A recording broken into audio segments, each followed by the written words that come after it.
Okay, welcome in. We're here for another fascinating episode. Yes. Mandy, how are we doing today? Amani, I'm doing great. I feel like a smart lady today. Can I tell you why?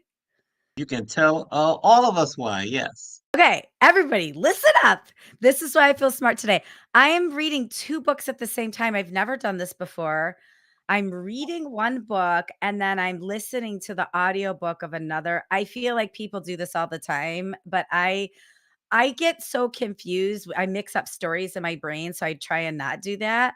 But I feel like it's 2 different people, so I can do it. So I'm reading The Friday Afternoon Club, the Griffin Dunn autobiography, which have you heard of that, Amani, at all? No, Do you know who he is at all? I Okay, do he's not. just an actor. He's a career actor, right?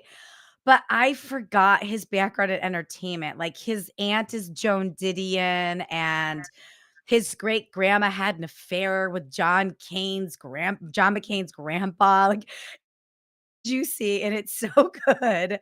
So I've been reading that this weekend, and then I started listening to, and I know you like to talk about books, so I actually have the notes here to share these books with you. I'm listening to True Gretch.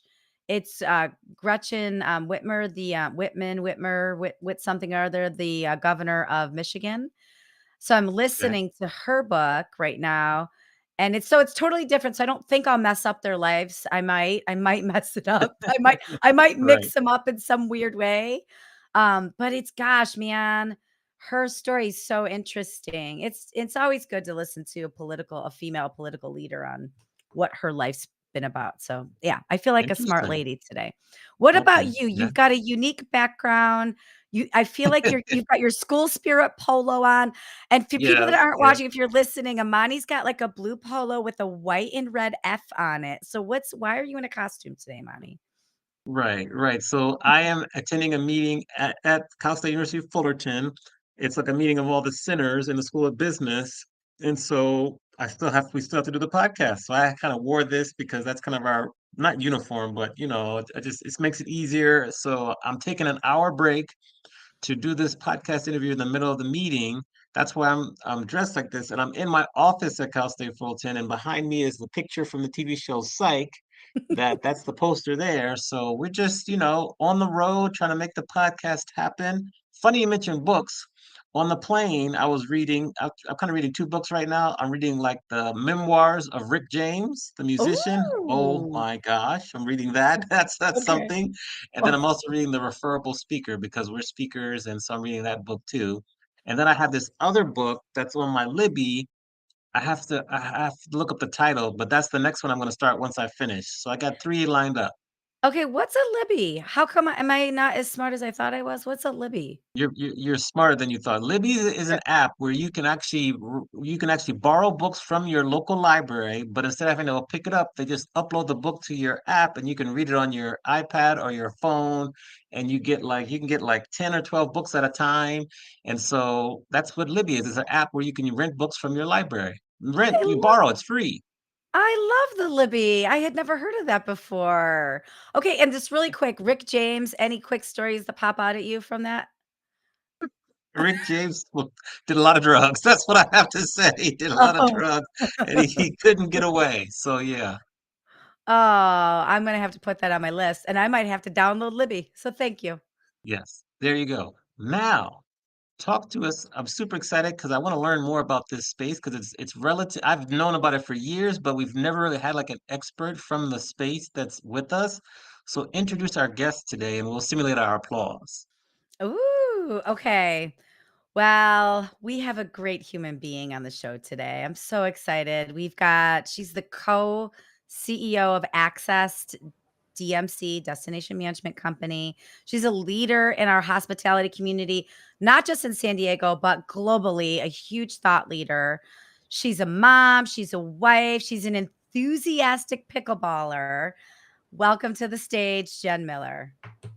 Yes. So we do a Wow. little round of applause there. Yay.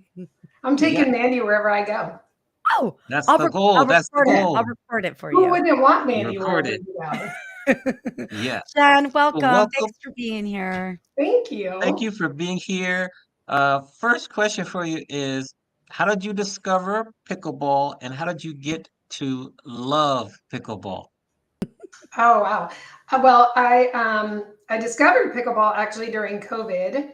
I was playing tennis with a dear friend and colleague of mine, Tatiana Lotufo. Some of you might know her. Love Tati. And we were playing one night. They put us on these back courts, and there was this loud little like, and tennis is really quiet. So we're like, gosh, what is that noisy thing over there?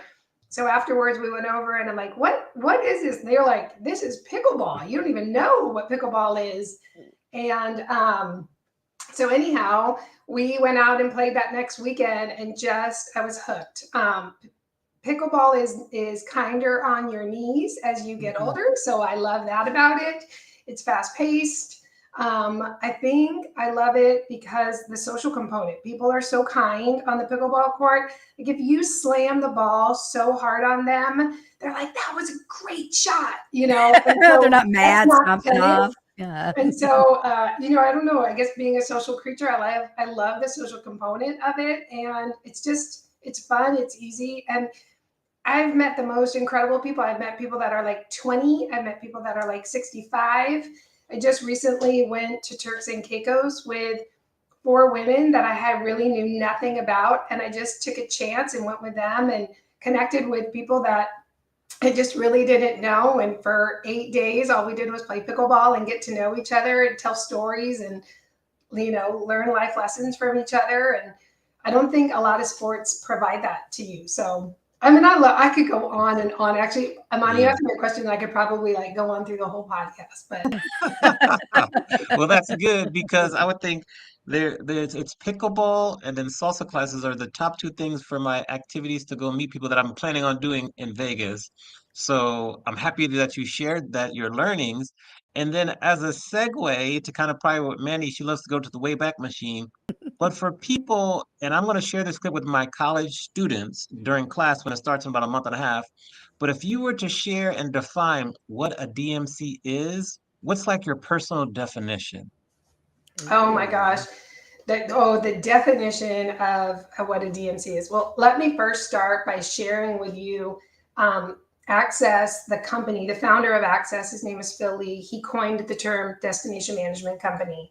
And Mm. so, about 50 years ago, we're in our 55th year. About 50 years ago, he actually coined the term. And so, that's something we're really proud about here at Access.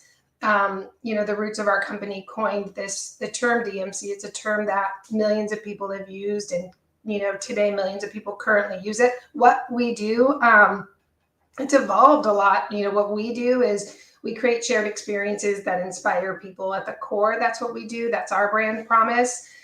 What that means is a lot of things. Monty, it's everything from producing really big, large scale experiential events to, picking up umbrellas when it's raining for 400 people. And it's all the things in between. We handle everything from transportation, tours, speakers, events. It's the experience that guests have from the moment they get off of the plane, from that very first person that greets them at the airport to the very first last person that takes them back to the airport and drops them off. Yes, yes, great definition, great clip. Because my goal is to share with my students some different aspects of the hospitality industry that they might not be aware of. There's more to it than working in a hotel or a restaurant or at a venue. Like DMC work is exciting, and so I want to get them exposed to that. So I'm glad that you gave me that great clip. Over to you, Mandy. Well, while we're here, Monty's right. I am going to the Wayback Machine because you are such a leader in our industry, and I know that there is so much grit and so much grace that you expend every single day. But I want to go back to your first role at Access. This is 1998, right? I hope I'm Yeah. remembering this right. What has made it like, what was it at that time? What made it so memorable that you stayed for almost 27 years? So my first role actually at Access, I was on the event side of it, the operations side of it, and Honestly, I was really not that great at that job. That job requires a significant amount of organizational skills that I just do not possess. But I loved the business. I love the business side of it. The business was dynamic. There was no day was the same as the day before. It was a highly engaged people organization. So, whether I was interacting with our suppliers or my clients or our field staff or my colleagues, every engagement was different. And so just the ability to learn and grow, I think that's what stayed with me. I was always, I think, it just attracted to the business side of it. When I joined Access, we were a much smaller organization. We were 4 offices in Southern California, and we were known really well in Southern California as just a dominant player. Prior to joining Access, I worked really closely with Bank of America and Pacific Life doing mutual fund rollout. So I did the less sexy kind of meetings. And I kind of brought into the organization, this ability of growing outside and expanding into really what we are today. And so I'm proud of my roots, my start, but where we're at in the business today, I think what I've enjoyed the most is really the running of the business, growing this business and stretching this business into places that maybe it had never thought about going before. Okay, I love that. So I want to hang here for a second because Access has been through so much over the last 20 years, from leadership changes to ownership changes to VC involvement to restructuring and a global pandemic. Like, what is one of the through lines for you? Like, what's a common denominator that sticks with you that you've stayed true to, that you can really hang your hat on over the last 20 years that kind of keeps you going? Oh gosh. This business requires a lot of independent thinking, and from the very beginning, it was the first business that I ever joined that really outlined their values.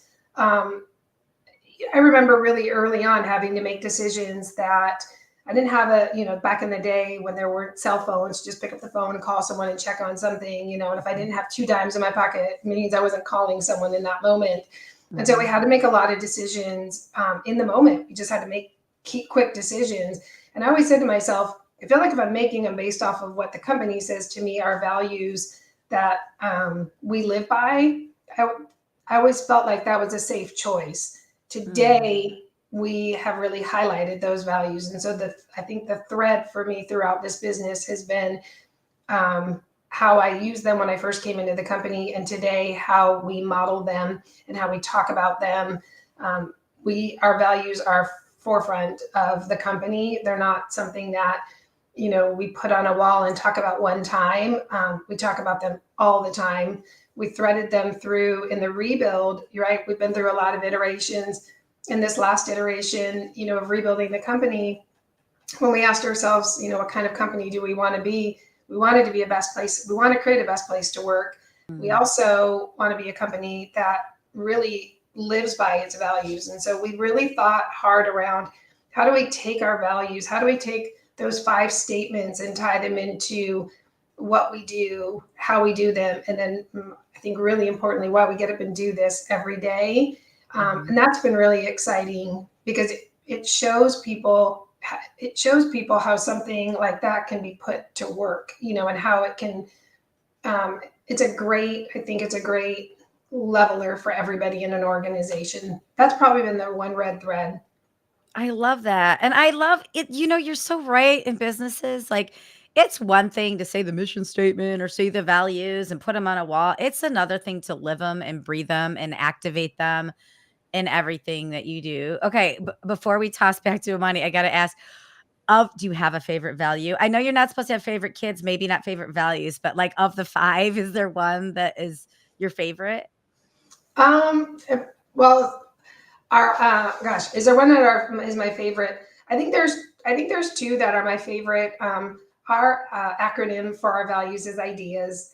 So it's Imagine First, Demand Integrity, Embody Excellence, Always Collaborate, and Service Obsession. And so again, as a service company, many, many years ago, we thought, how do you model that? Because all service companies want to say that they're the best, and certainly, we do as well. But I think what we did with our trying those values is, we survey every client that we work with, and while surveying clients in and of itself is probably not the most innovative thing, I think being able to demonstrate to your clients and demonstrate to your team and all your stakeholders in the business that those are meaningful to the business. And so, oh gosh, I think it was about 7 years ago, we set out to get at that time what was like 60% of our surveys back. And that seemed like that'll never happen. And today I'm really proud to say that last year we got 87% of our surveys back. Each person Wow. required, because you can ask, right? But if you're not hearing from a significant amount of your clients, so we felt like it's one thing just to say, this is what our clients say about us, and it's another thing for your clients to say what they say about you. And we've used a lot of that information, especially in this build back, as we're building across an entire country. We get really valuable feedback. So it's not just being able to say, oh, we have a really great survey score. It's not about that. But, we've learned, like, okay, in this area, sometimes we might get feedback like our proposals are coming out a little slower in that area. So it allows you also to kind of work across your company and to reconnect with your clients and thank them for the feedback. And then let them go back. We often call our clients back and say, hey, we heard you 3 months ago. We want to tell you what we did about that. So we really try to make those really meaningful for both inside the organization and to our clients to let them know we're listening. I love that follow through. Nobody does that. I love that. It's great. Yeah.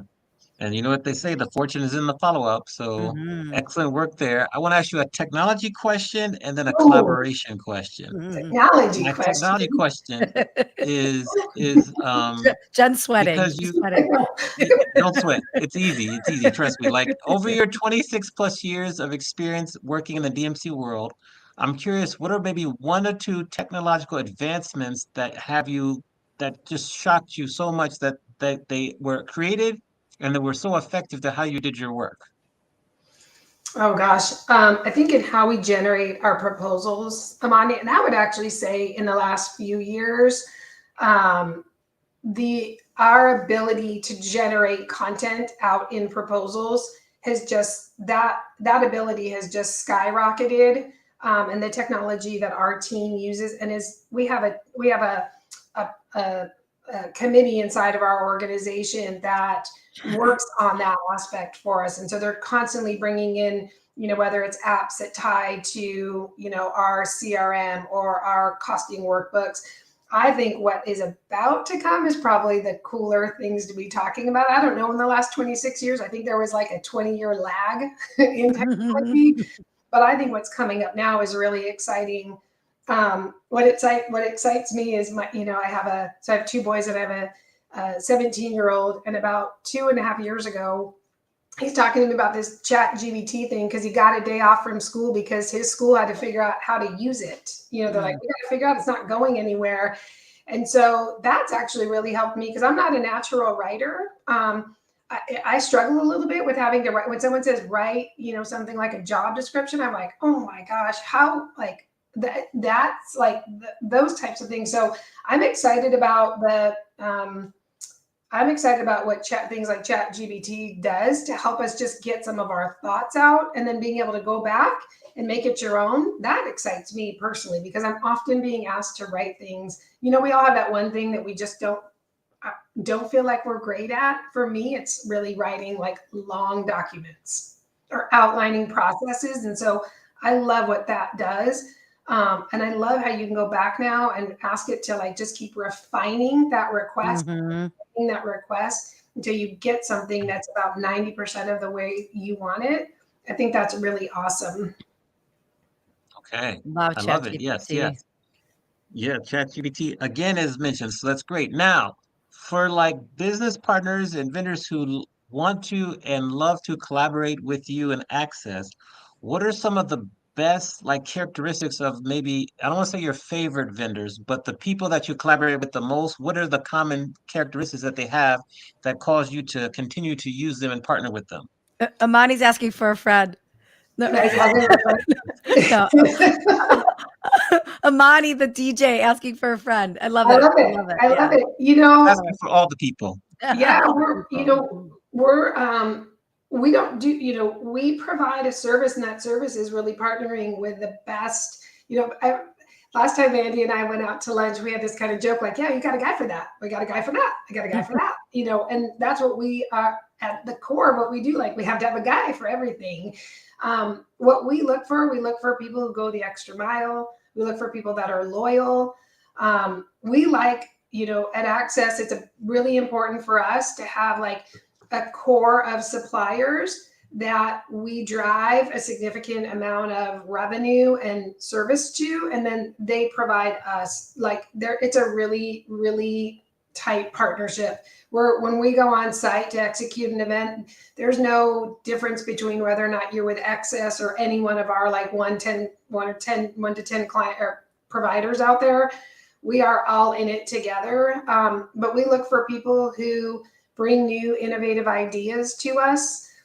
We look for people that are easy to work with, that have, you want them to have you want them to be just as obsessed with service as you are. So we look for that. We have a lot of suppliers that we've worked with for 20 plus years. We have a lot of field staff that have worked with us for 20 plus years. So that magic, that you guys have from those just years of working together, that kind of ability to get things done without having to speak every word, right? That like, I'll finish your sentence type of partnership. That's what we look for in our suppliers. Amani, I'm so happy you asked that question, because if I had a dime for every vendor, venue, somebody that was like, how do I get more business from DMCs?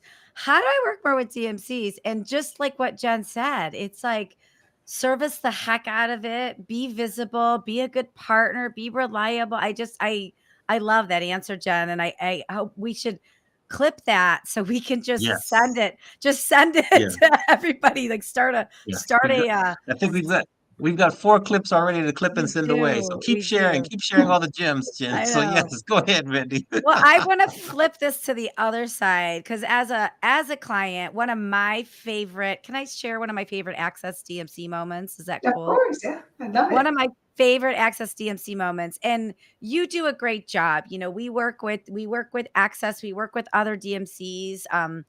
I've known, you and many people on your team for a long time, so I have a comfort level, but I wasn't as aware as I could be of the breadth of space that you're in. And so one year, several years ago, I worked with Access in Nashville, and you delivered this super cool experience for my customers. It was their sales meeting. It was for 90 people, and they're still talking about it. And it was a songwriter dinner where Access partnered with a couple songwriters in the area, and the guests were eating and the songwriters were talking about super famous songs, but they didn't know that these songwriters wrote it. It was like a Garth Brooks song or a Tim McGraw song. And they explained like the origin of the song. Then they sang a little bit about it. And then at the end, everybody walked away with a little song book. And then there was just like a little ditty about the company that was in the book. And it was just so meaningful. And my customer, every year we do the sales meeting, and every year she's like, how do we top that songwriter experience? So it was so awesome. So I guess I want to ask that question. If you're a business that isn't using a DMC for various reasons, like, why should they? I know, because I'm living it and I know the value, but like, why should people use a DMC if they're not using a DMC? I think people should use a DMC because I think any event, Mandy, just the event that you described, there's a couple of reasons. Events are like live events, right? They're like this podcast. Like, we can't like, oh, Mandy, I didn't like the way I say that. Can you like rewind back 20 seconds? And so, you get one chance to really engage your audience. And when you go into any destination, I'll just tell you, the singer-songwriter, there's great singer-songwriters. And then there's people that are like, okay, singer-songwriters. And what you hire a DMC to do is to bring the best forward for you. So you are always that, our goal is to make next year's plan harder and harder and harder. Like that's the goal for us. the other thing that I think you get from it is you get, it's a convenience factor. You know, when you're going into any event and you have 5, 6, 7 different suppliers, we have them on speed dial. We get typically more out of our suppliers because of the history that we have with them. We get a value there. You know, they'll go a little bit further. There's always something that happens on every event. You know, we all know this. And I think our suppliers would do more for us than they would, you know, if they just called one person. They're going to go the extra mile for Access. They'll go for mile for any DMC really that is a strong partner for them. I think that's why, I think those are the two top compelling reasons, because it's a luxury service at the end. You know, people can call, you know, if they want to do a dine around, they can call 10 restaurants and they can, you know, call 10 different times to make sure that the reservation was held and that make any menu changes. They could certainly do all of the things that we do in that respect. But there's a convenience factor there. And we should be able to bring things, any really solid DMC should be able to bring something to the table that you can't get on your own. I love that. It Yeah, is convenience factor and expertise factor. Yeah. Yeah. So I got to shout out Ursa Major who's tuning in. So thank you for tuning in and commenting. Welcome to the show. Hi, Ursa. I wanted to follow up with Mandy's question. So you mentioned like Access Nashville. You started as 4 offices in Southern California. Yeah. How big is your spread out now? How big is your team now? How far does it expand across the world? Yeah, that's a great question, Amani. So we, prior to COVID, actually, we were a licensing organization. And so my business partner and I, we owned the majority of Southern California. And then the rest of the offices were licensed. And Mandy mentioned private equity. We brought in private equity as a way for us to provide a exit strategy to our licensees, or for any licensees who wanted to really take any of their chips off the table and be part of a bigger structure. And that happened in the middle to end of 2018. And that was a really interesting time for the company, because for the first time, the company wasn't owned really as owner operated. And during COVID, you know, we got a really good understanding of what each other wanted for the future of this business. And when COVID happened, you know, this was an organization, we had 4 different investors, and they really didn't feel like they could support a business that wouldn't have in-person meetings. You know, they saw it about a year out. We didn't think COVID would necessarily last that full year, but what it gave us the opportunity. So those investors didn't feel like they could support the business for the long term. And myself and a handful of my larger licensees, we came together and we bought the business back in 2020 from the investors. And that was just really like the cherry on the top of it, because it was a 20-year vision really to have one company, one national brand with one group of owners. But the cherry for us was it went back to people who have been in this business. So my business partners, my fellow business partners, and I, they're all really similar to myself. They all started working in this business. They eventually, you know, went on to maybe buy their own DMC or start or create their own destination management company. They eventually became a licensee of Access. And so there's 5 partners now in the business. We cover North America. We are, you know, we're about 40, now we're like 42, 44 destinations. We have about 260 full-time employees. But it's been an awesome build back, and it's, you know, COVID kind of leveled everybody. And so where we are today, we're really excited about where the brand is. We're really excited about where the brand is going. Nice. And then to continue that, Mandy mentioned her favorite kind of Access moment was the songwriting dinner, which is a phenomenal idea. I wish I could be there. How do you, as like the leader, continue to grow your creativity muscle so you're always thinking about that next best idea to share with your clients? Yeah, that's a great, well, I think we do 3 different things. We actually have what we call an internal creative agency in our company. And there are creative members that just work for the brand. So they're not working at the local level producing events. Their role is to bring the best, the latest, the greatest, the newest. They attend all of the shows. They're speaking at shows. They're very involved with the evolution of the creative side of our business. I would say how we keep our pencils sharp and our internally. We do a company meeting once a year. Every team member flies in. So last year we were in Nashville. This year we're going to Austin. So we fly everybody in. For some people, it's really interesting because for some people it's their first day at Access, and we're like, "Welcome to Access." And we do our own 3-day meeting. We actually ended our Nashville meeting. We actually ended it in the morning with a singer-songwriter. We felt like it was a nice way to really close down the meeting. We did some really beautiful songs. It had a lot of meaning to certain people in our company. But we put on our own events, and that's our toughest audience. We do our a company incentive trip, and we take the top 20% of our team. We just got back actually a few weeks ago from Vail, so we take our top creative events, sales. We take our value award winners on our incentive trip.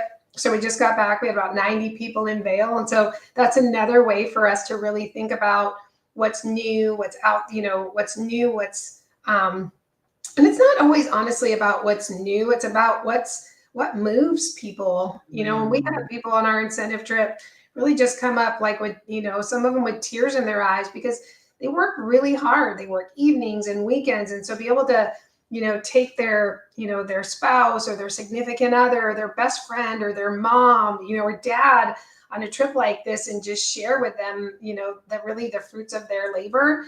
Those are ways that I think we keep our tools sharp. As someone who speaks about unlocking your creativity through the use of music, I'm just in love with that songwriter just concept, and so that just really, really excites me. So props to your team and whomever created that because that's a good one right there. Oh, that's cool. Yeah. I want to do a real pirouette here for a minute, and I'm not saying pivot. I've replaced pivot with pirouette, I like that. but I want to move on and talk about personal life because you're a mom, you're involved with your kids' extracurriculars, with their school, with philanthropy. And I think in our industry, this 24-hour cycle we have, sometimes it feels daunting and impossible to be a mom, be a spouse, be a partner, be awesome at work. So, what advice or what rituals or routines do you have as a family that keep you going, that keep you focused on the family, even though you and your spouse have, super busy, work lives and other lives? Gosh, Mandy, I don't know that I have a ritual. I live a really fluid life. So I don't know if I have a ritual, but I feel deeply connected to my family. It's funny when we first got on this call, you're like, I know you're super busy. And I almost wanted to stop you and go like, I'm actually not super busy, but I'm not super busy on purpose. I feel highly engaged in my kids' lives, although they're so much older. They don't need their mom every day. They're 17 and 25. I guess I would just say that I prioritize what's important. And that's where I spend my time. And I don't really spend my time on a lot of things outside of that. I prioritize what's important to me and, things that are important to me. The way that I can show up at my best is by getting, a good amount of sleep every night, by taking time for myself to download. I remember, one of the best advice I actually got, Mandy, was from you. And you may not even remember this, but this was probably 15 years ago. I brought Mandy in to speak to my sales team. And she talked about at the end of every day when you're driving in your car, just take more moments of silence. And you said, just roll down your window, listen to the wind, keep your radio off, don't get on your phone, don't do this or that. And I have to tell you that I try to take as many of those moments where I'm either just walking, people say like, oh, I do my best thinking in the shower. It's because you can't literally do anything else but shower. And so I try to find a lot of shower moments because I like to feel balanced. I don't like to feel stressed. I don't think any one of us shows up well when we're stressed. But I try not to output a lot of extra energy that's just not needed into anything. I had no idea. That's so nice, Jen. Thank you for sharing that. I do remember that because I do try and do that, but that was when phones were first attacking all of us. And I remember being like, you just flipped that phone Yeah. upside down on your way home. Yeah. Okay. So you're on the other side of this with your 17 and 25-year-old, and you lead teams of people that have, kids of all ages, and you interact with clients with kids of all ages. What advice do you have for those that are in the thick of it, for those that have kids, like, let's just say like 5 to 15, where they're doing drop-offs and pickups and, Yeah. doing work and all that? What is a couple pieces of advice you would give? Yeah, I mean, that's a great question because we're like 95% women. We've got a Mhm. lot of new moms. We had this 3 to 4 year time frame just in our San Diego office where we had like over 20 kids in just that small period of time. Wow. I guess having been a mom in here, I never want someone to live with regret. I think that there's a way you can live without regret and still be effective at work. But I think often that you sometimes have to reset expectations. If you've got a top performer that's going to spend the next 3 years having kids, it may look different in those 3 years. And as a company, you have to understand that. I feel like that's my job to understand. They may not be, it doesn't mean that they're not effective. They just may not have the same output, in any side of our business, because their time is going to be utilized. What I've found is you invest in those people during that time, they will stay with you for a very long time. You go through a lot of things I feel really fortunate. I've worked with a lot of our team for 10, 15, 20, 25 years. You go through things in life. And so I think it's important to get in the trenches with them, whatever trench that is, whether it's childhood or, death of a family member. You got to get in that trench with them. And you have to recognize that their time is going to look different. You have to reset expectations. I think if you don't reset expectations, it's easy to sit on the sidelines and be frustrated. But I think it just takes purpose, around, or really trying to find like a meaningful space for your valued team members. I love that. I wish all leaders had that mindset of getting in the trenches of a long lifespan with your employees. Like, if you're really looking at a 2 to 3 year employee, then sure, like grind and burn. But if you really want to build the bench and build this long-term business, you got to get in the trenches with them. Jen, that's so powerful. Thank you for sharing that. I Yes, love that. yes. I think we've heard moment number 7 and 8 of the clippable moments of the interview, and we're barely halfway done. So I have more advice questions for you. I want to take you back to when you were just graduating from San Diego State, just a few years ago, and I want you to give yourself advice, the Jen from back then, based on what you know now. What advice would you give your 21-year-old self based on everything you've learned so far in life and in your career? So I would give myself the advice that I still often say to myself is there's just nothing you can't do. If you want it, go get it. Mm. You can do it. I don't think I had that. I don't think I had that confidence coming out of school. But what I tell my boys all the time is if you're willing and able to do what others around you won't or can't, there's a lot you can do. And so I think I think I just pushed myself really hard. And I don't know that that's even today. I don't know that that's even practical or the best way. I wouldn't say that's the best way to go about it. But I think because I was willing, I was always willing to take on another job, willing to push myself. I was really invested in my career. And again, I don't know if that's the advice I would give everybody, but just having confidence around what you want. Our mind automatically wants to tell you all the reasons why you can't do something. And I think if you can shut that side off as much as you can, and you may not get exactly where you wanted to go, but man, you get somewhere. And that momentum, when you get momentum like that, there's a lot you can do with really powerful momentum. So I would just say, I don't know that I ever dreamed I'd be in the position where I'm at. I didn't go into this thinking, well, certainly I want to be, the CEO of this 50-year brand, the first female CEO that it ever had. That was never a dream or a goal of mine. I didn't anticipate that would happen when I got in, but I look back now and I go, well, why wouldn't it have been me? Why shouldn't it have been me? Why wouldn't I have thought that way? I just think having more confidence and knowing that if you want something, you can get it. Mm.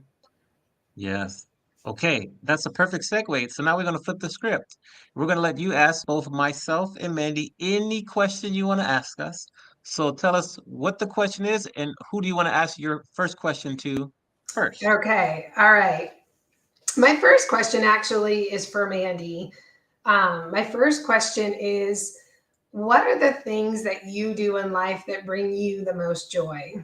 Oh, that's a good question. I mean, bike ride. I just did a bike ride this morning at sunrise. Like, I feel like I can solve the world's problems on a bike. Like, even though I recently fell off of my bike and my knee is still gashing and gross from it, I got back up and got right back on the bike. I love the way the wind feels in my hair. I love looking at nature. Like, bike riding really brings me a lot of joy. And then hanging out with my husband and my dog, like just in the backyard on the grass, just playing games in the backyard, being in the pool like that. That there's so much that brings me joy. Those are the first two things off the top of my head, but there's conversations like this bring me joy. Interacting with people that I adore bring me joy. Just there's so many things. Those are the first things off the top of my head. Thank you. Yeah, good All question. right, Amani, for you, I wrote down actually really similar to what you just asked me. What advice would you share with students seeking a career in hospitality? And actually, I want to add one thing to mine.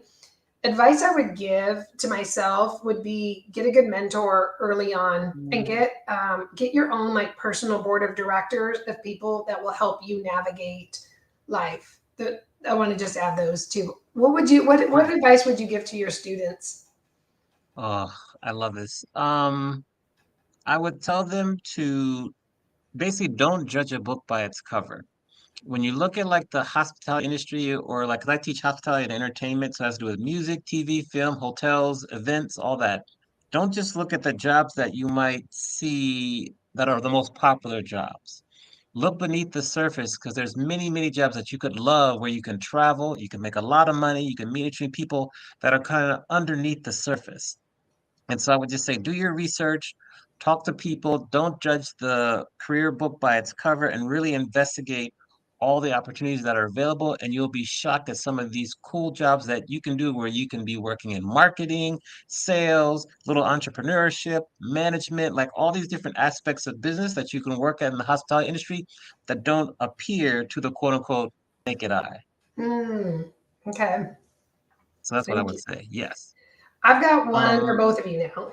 Oh. all right, talk to us. For Mandy, you go your first. careers, if you had a do-over, what would it be? Ooh. In our careers, if we had a do-over, what would it be? Thinking about this. It's so funny.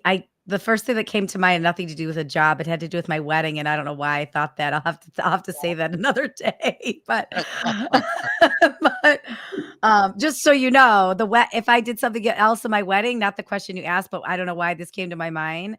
I would not allow the person that was supposed to give the speech that didn't make the wedding for various reasons. I wouldn't allow her to send a letter in and have somebody else read it. That's the first thing that came. It was the most Oh, wow. awkward toast I'd ever heard in my life. Anyways, I know that's not the question you asked. Amani, do you have something that comes to your mind? I might need to marinate on Yes. this. Oh, okay. Yes. So You what go comes while I to marinate. mind for me, what comes to mind for me would just I would have more aggressively pursued moving and working internationally, specifically like a Spanish speaking country, because I Mm, still have a goal to speak fluent Spanish. So to move and work internationally was something I would have been more aggressive at doing more, like if I had to do over. Hmm. Okay, I thought of mine. I would have written my first book sooner. ah, Um, Oh, I mean, I'm glad yes. I love my first book and now I have another one and I will write books until the day I die, but I would have written sooner. And I think I didn't write it sooner because I thought I didn't have enough experience. But mm, when I draw back and I look, so many of the stories from the book came from 10 years earlier. I mean, it extended into, COVID and everything, but I right. had the stories in my early 40s or in my 30s. I should have just written it then. And then I'd probably be on like book 3 or 4 by now. But I'm happy with that journey. But I would have prioritized and committed to making space and time to write earlier. Yeah. So I want Yes. to go to your next book launch party too, because I want to see the second Scoot toast. Oh, the first one was pretty good, right? Oh my gosh.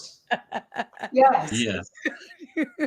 I second Mandy's writing a book sooner. I love that answer. We also want to send a shout out to Danielle Fippen. Hope I said her name right. Hi, She's in the Danielle. chat and commented, so thank you. Um, Danielle's my Mandy, business partner in all of this. yes, Yeah. yes, awesome. I think there's so many other questions to ask. I don't know which one to ask, so I think we're gonna need a part two. And so knowing that, I'm gonna kind of turn over to Mandy to kind of close us out because you're giving me a lot to think about, and I want to see what Mandy thinks. I want to play a quick word association game. Are you up for Yes, let's do it. Yes. that? Okay. So I'm going to say a word, just one word, and answer the first thing that comes to your mind, but you can use as many words as you want. Okay. So I've got 5 of these words. Ready? Okay. First one, joy. Oh, family. Ah. Okay. Humor. Mandy. Oh, yeah. Good. Creativity. Danielle. Aw, Danielle. And she's here. Grace. Great. Grace. Great. Grace. Oh, Grace. I would say there's a handful of people that I've worked with for an incredibly long period of time. When I think of Grace, I think of people like Starina. I think of people like Tatiana. I think of my co-CEOs that way. My grandma, who's no longer with us, was probably the most graceful person I ever knew. Oh, what's her name? What was her name? Julia, but we called her Jew. Here's a toast to Julia. Here's to Jew, yeah. Yeah, raise one up for her. That's nice. Water toast. That's nice. Okay, last one. Grit. Grit. Wow, grit. My oldest son, he works for Cal Fire, and growing up, he was a gamer. He was hard to get out of the house, and I used to take him to spin class every Saturday. And I actually used to use this term, Annie. I'm like, I used to think if I turned him upside down and shook him, like there would be no grit. Like, and so he has like 3 tattoos, and they're all symbolized grit for himself. And he found purpose in actually digging in and doing the hard things. And he, to me, today embodies grit beyond anyone I've ever known. Wow. So there's a little shout out to my Mandy. son, Ben Miller. Yeah. Yes, shout out to Mandy. Can I add 2 more? Heck yeah. I'm gonna get my Jay Shetty on because I love these questions he asked. So, best advice you've ever received? The best advice I ever received. Well, it was from my grandma, and my grandma always told me, you can do anything that you want to do. You're greater than you'll ever know. And then the worst advice you've ever received? Sell your business. I love it. I love it. Well, you showed them. You got that thing back. You got it back. Yes. Took it back. Mandy, close us out here. Go ahead. Yeah. How can we support you? How can we lift you up? How can we support you personally and your business? So we talk a lot about how important really great talent is. So Amani, you work with a lot of students. We have a budding Southwest territory. If there's ever anyone who's looking for a great career, we were named we were actually awarded Great Places to Work last year. We were named by Newsweek as one of the top 55 places for women to work. We're really proud of both of those designations. We're looking for really people who want a career. We invest a lot in our team, so we're always looking for great people. I think over 80% of our company has come from people that have been referred into our company or referred by people who work for our company. So if I can add you both into that network, that would be awesome. Yeah. Yes. Send me a job description immediately. I have 3 in mind. Okay. Oh, all right. Look at Yes, that. That's how yes. it's done. Love that. So, just really thank you for such a Thank informative you. and open and honest interview. Thank you for being a leader in our industry and for really having the courage to buy back your business and to, do things. That's very, very special. So I just want you to know Holler, that. Um, holler. and just Mhm. thank you for being here with us. And we'll definitely continue to support you. And we're going to have you back because I have a whole list of other questions I didn't get to. So Oh, well, it uh, was really nice spending time with both of you. Thank you. Thank you for the time and the questions and the thoughtfulness. And I just love that you guys do this. I love that you have a spotlight on hospitality, and it was an honor to be asked to be here with you today. Thank yes. you. And Aw, we will thank see you at you. IMAX in Vegas in October too. We will in a real way this year. Yeah, thank Yes, you for there you being go. here. Everybody, go to Access DMC website, follow Jennifer Miller, Access DMC on LinkedIn, and use the DMC. It's the best way to get things done. So thanks, Jen. Thanks for being Thank Excellent. here. We you. appreciate you. We do round of Appreciate applause you. there. Thank Well you. done. Yes, Thank you. round of applause. We'll put you back in the green room momentarily. Hold on. Okay, Mandy, another great, great interview and chat. We are off next week because someone is traveling back east to visit family. That would be me. Mhm, mhm, But I'm sure we'll mhm. do a replay. And then in 2 weeks, I believe we have Michelle Villalobos. We do. Yes, We do. And yes. next week, even though we won't be live at the same time as we normally do our live show, we are going to re-air our 1 year anniversary show from last year because on Got it. July 29th is our 2 year anniversary. All So right. Yes. it'll be Jordan and Tori Stark from West Side Love, that awesome lifestyle retailer that I know you're wearing Yes. half their clothes and most of these episodes that we have. So everybody look for that on LinkedIn at 1 o'clock next week. You can always see it on our YouTube channel anytime you want, but that's what we will air next week when Amani's back east. And have a great time with your family, Amani. Enjoy every minute. Don't think about us and connect and contribute and do all that good stuff when you have with them. I will. I will. And look forward to having Michelle in 2 weeks. Everyone, make sure to rate, review, and share this podcast or video podcast with whomever you like, your friends, family, whoever could benefit from learning more about DMCs. Thank you again to our guests today. And what else? Thank you, Jennifer. And I think that's it. We will see That's you it. all in a couple weeks. And with that, good to see many, and we will see everyone soon. Bye. Have a good day. Thanks for listening. Thanks for watching.